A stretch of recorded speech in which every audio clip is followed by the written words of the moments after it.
மூஞ்சி சரியில்லை, ஆளு சரியில்லை, அழகு சரியில்லை, முடி சரியில்லை, நட சரியில்லை, உட சரியில்லைன்னுக்கிட்டு இப்படியெல்லாம் அசிங்கப்படுத்தினாங்க, அவமானப்படுத்தினாங்க. ஆனா கொஞ்சம் கூட கலங்காம ஒவ்வொரு வாய்ப்புக்காகவும் ஒவ்வொரு சூழலுக்காகவும் காத்திருந்து சுத்தி சுழண்டு உழைச்சி மேல வந்தவன் தான் இந்த கூத்தாடி. அப்ப கூட உழைப்பு மட்டும்தாங்க என்னோடது. அதன் மூலமா எனக்கு கிடைச்ச மத்த எல்லாத்துக்கும் காரணம் நான் இல்லை.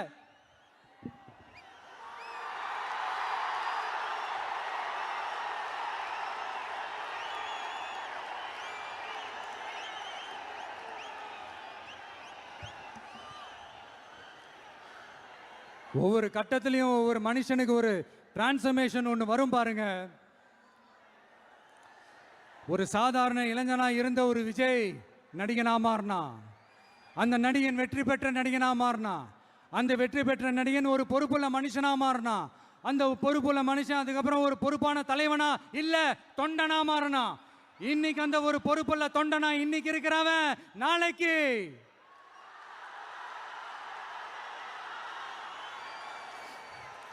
அத நான் சொல்ல தேவையில்லைன்னு நினைக்கிறேன்.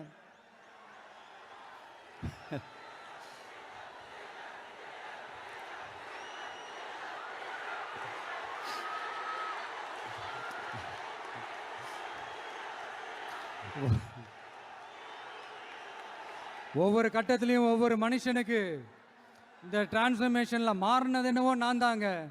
அப்படி மாத்தினது நீங்க தான், மக்கள் தான். என் பொசிஷன் எது, என் பொறுப்பு எது அப்படின்னு எல்லாத்தையும் டிசைட் பண்றதே நீங்க தானே. என்கிட்ட இருக்கிறதெல்லாம் உண்மை, நேர்மை, உழைப்பு, அவ்வளவுதான். இதோ இப்ப அரசியல் களத்துக்கு என்ன அழைச்சிட்டு வந்திருக்கிறீங்க. இங்கேயும் எப்பவும் போல உழைப்பேன், ஓய்வில்லாம, அலட்டிக்காம, அசராம.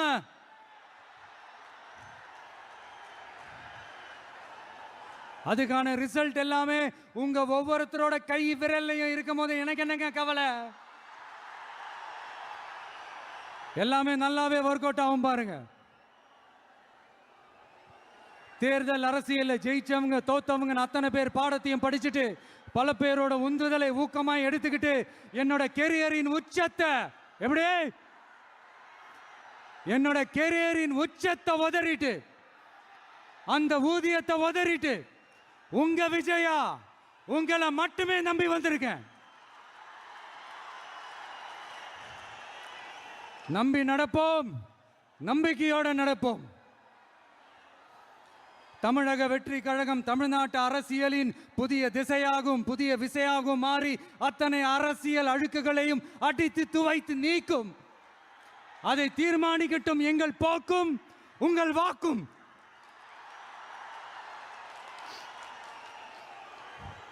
தமிழ்நாட்டின் வெற்றிக்காக புதியதோர் விதி ஒன்றை புதுமையாய் நாம் செய்வோம். நீங்க தான் எனக்கு எல்லாமே. அதை எப்பவுமே மனசுல வச்சுக்கிட்டு எந்த வேலையும் செய்யுங்க. மாநாடு முடிஞ்ச திரும்ப ஊருக்கு போறப்போ எல்லாருமா பார்த்து பத்திரமா பாதுகாப்பா போயிட்டு வாங்க. அடுத்தடுத்த களங்களையும் அடுத்தடுத்த நிகழ்வுகளையும் சந்திப்போம். ஒரே நிமிஷம்.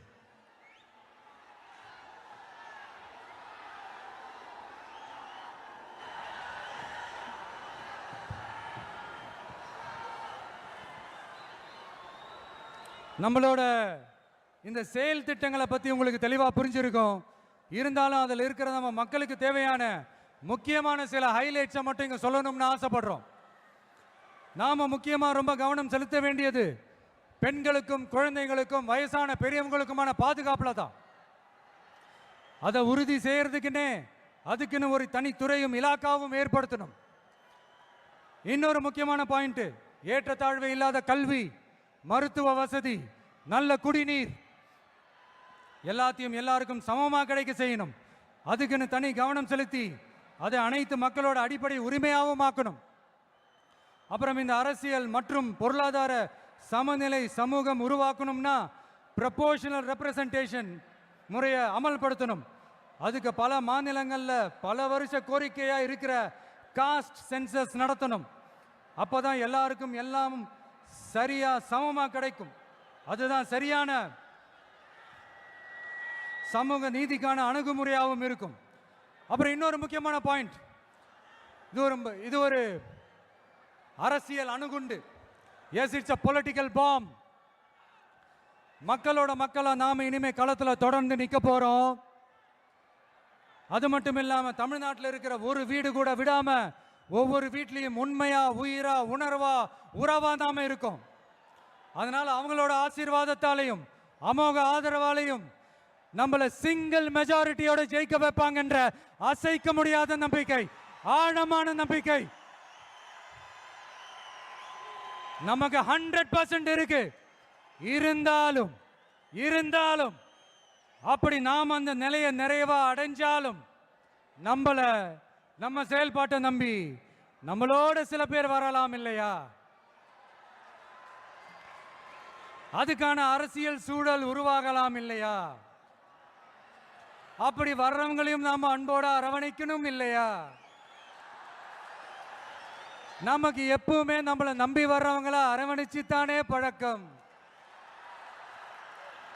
அதனால நம்மளை நம்பி நம்மளோட களம் காண வர்றவங்களுக்கும் ஆட்சி அதிகாரத்தில் பங்களிப்பு தந்து அதிகார பகிர்வு செய்யப்படும். 2026ஆம் ஆண்டு ஒரு புதிய அரசியல் களத்தின் புத்தாண்டு. A new year of a new political field. கான்ஃபிடென்ட்டா இருங்க, நல்லதே நடக்கும், வெற்றி நிச்சயம். மீண்டும் சந்திக்கும் வரை நன்றி, வணக்கம். சாரி ஒரே ஒரு விஷயம் சொல்ல மறந்துட்டேன்.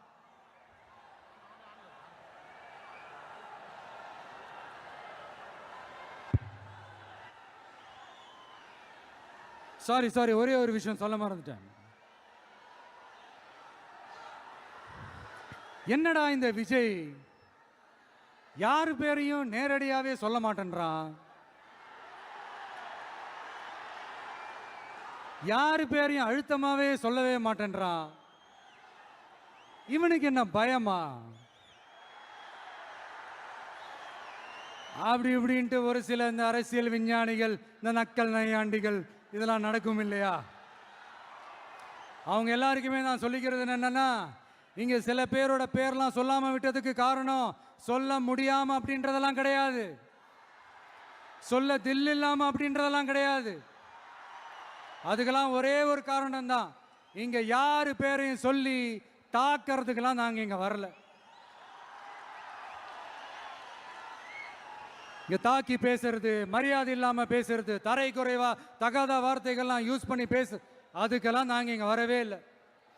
மக்கள் மத்தியில் ஒரு நல்ல பேர் எடுத்து நல்ல ஒரு டீசெண்டான அரசியல் செய்யறதுக்கு தான் நாங்க இங்க வந்திருக்கிறோம். நாங்க ஏற்கனவே சொன்ன மாதிரி எங்களோட அரசியல் இனிமையா இருந்தாலும் சரி, ஐடியாலஜிக்கல் இனிமையா இருந்தாலும் சரி, டீசென்ட் அப்ரோச், டீசென்ட் அட்டாக். ஆனா அது டீப்பா இருக்குங்கிறத மட்டும் இப்ப நாங்க சொல்லிக்கிறோம். நான் ஏற்கனவே இந்த கொடிக்கான விளக்கத்தை சொல்றேன்னு சொல்லியிருந்தோம் இல்லையா? அதே மாதிரி தமிழக வெற்றி கழகம் அந்த பேருக்கான விளக்கத்தையும் சொல்றேன்னு சொல்லியிருந்தோம் இல்லையா? அதை நானே சொல்றதுக்கு பதிலாக அதை ஒரு ஏவியா ஒரு வீடியோவா பண்ணி வச்சிருக்கோம் என்னோட வாய்ஸ் ஓவரில். அது நீங்க பார்த்துட்டு போங்க. அது நீங்க பார்த்தீங்கன்னா உங்களுக்கு இன்னும் இன்ட்ரெஸ்டிங்காக இருக்கும். இதுக்கு மேலே உங்களை நான் டிஸ்டர்ப் பண்ண விரும்பல. நன்றி, வணக்கம்.